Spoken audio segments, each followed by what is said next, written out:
70കളിലെ hit ചിത്രങ്ങളിലൊന്നാണ്. പ്രത്യേകിച്ചും ക്യാമ്പസിൻ്റെ ഹരമായിരുന്നു മദനോത്സവം എന്ന ചിത്രം. ഈ ചിത്രം ഞാൻ തന്നെ നിരവധി തവണ കണ്ടിട്ടുണ്ട്. അത് ഇംഗ്ലീഷിലെ ലവ് സ്റ്റോറി എന്ന എറിക് സീഗലിൻ്റെ പ്രശസ്തമായ നോവലിനെ ആസ്പദമാക്കിയെടുത്ത ചിത്രത്തിൻ്റെ മലയാളം രൂപാന്തരമാണ്.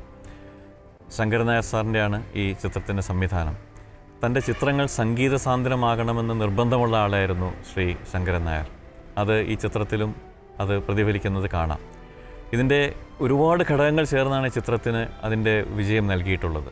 പ്രത്യേകിച്ച് അതിൻ്റെ ആ കഥ, അതിൻ്റെ തോപ്പിൽ പാസിയുടെ തിരക്കഥ, വില്യംസിൻ്റെ മനോഹരമായ ക്യാമറ, ONV സലിച്ചവരി കൂട്ടുകെട്ടിൽ പിറന്നിട്ടുള്ള 5 മനോഹര ഗാനങ്ങൾ, പിന്നെ അന്നത്തെ ഹരമായിരുന്ന കമലഹാസൻ സരീന വാഹബ് കൂട്ടുകെട്ട്, ഇതെല്ലാം ഒത്തിണങ്ങി അത് നമുക്കൊരിക്കലും മറക്കാനാകാത്ത ഒരു അനുഭൂതിയായി മാറുന്നു.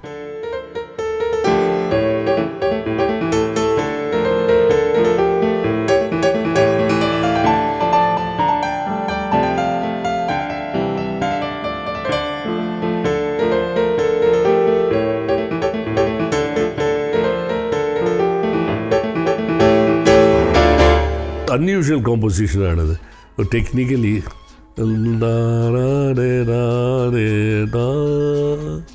ഇപ്പോൾ ഈ പെട്ടെന്ന് സ്കെയിൽ മാറുന്നോ ഇല്ല നോട്ട് മാറുന്നോ അന്യസ്വരം എന്ന് പറയില്ലേ, അതുപോലെ അതിലൊരു മെലഡി ചെയ്യുന്നുണ്ടെങ്കിൽ ഇറ്റ്സ് വെരി ഡിഫിക്കൽട്ട്.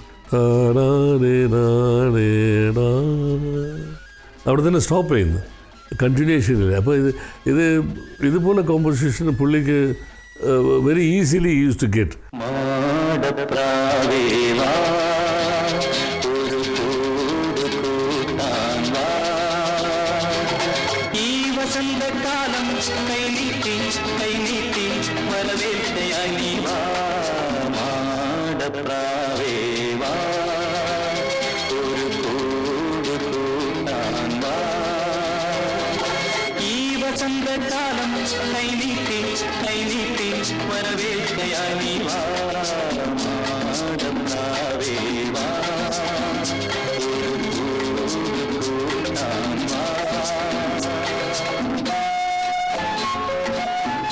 ശരിക്കും ഈ ഒരു ഗാനത്തിൽ ശരിക്കും ഒരു ഓർക്കസ്ട്രേഷൻ്റെ പലവിധ സങ്കേതങ്ങൾ ശരിക്കും കാണാനായിട്ട് പറ്റുന്നുണ്ട്.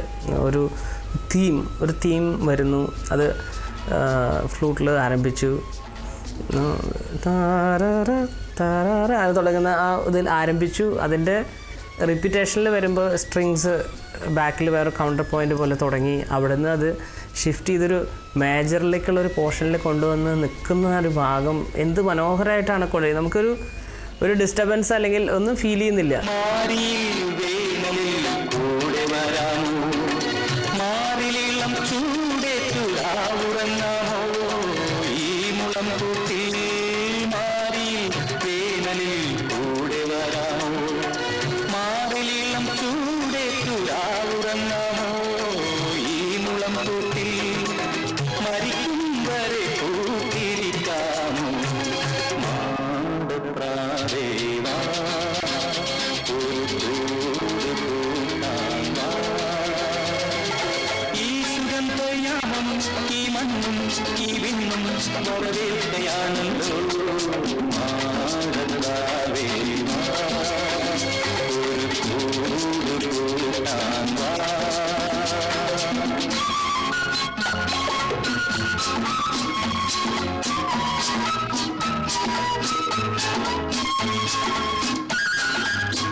ഇത്ര നല്ല സ്ട്രോങ് ആയിട്ടുള്ളൊരു മെലഡി, ഇത്രയും സ്ട്രോങ് ആയിട്ടുള്ളൊരു ഗ്രൂവി ആയിട്ടുള്ളൊരു സോങ്, ശരിക്കും പറഞ്ഞാൽ കമലഹാസൻ എന്ന് പറഞ്ഞൊരു ഗ്രേറ്റ് നടനാണ് അത് ശരിക്കും അത് ഉൾക്കൊണ്ട് ചെയ്തിട്ടുള്ളത്.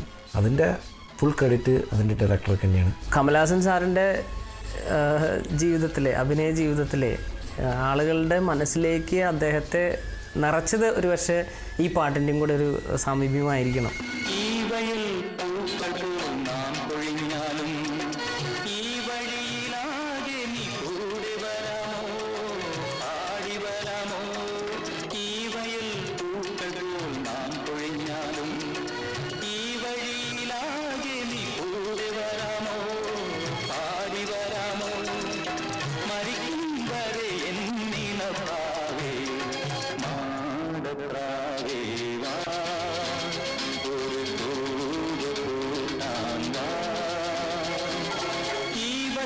കാലം കൈ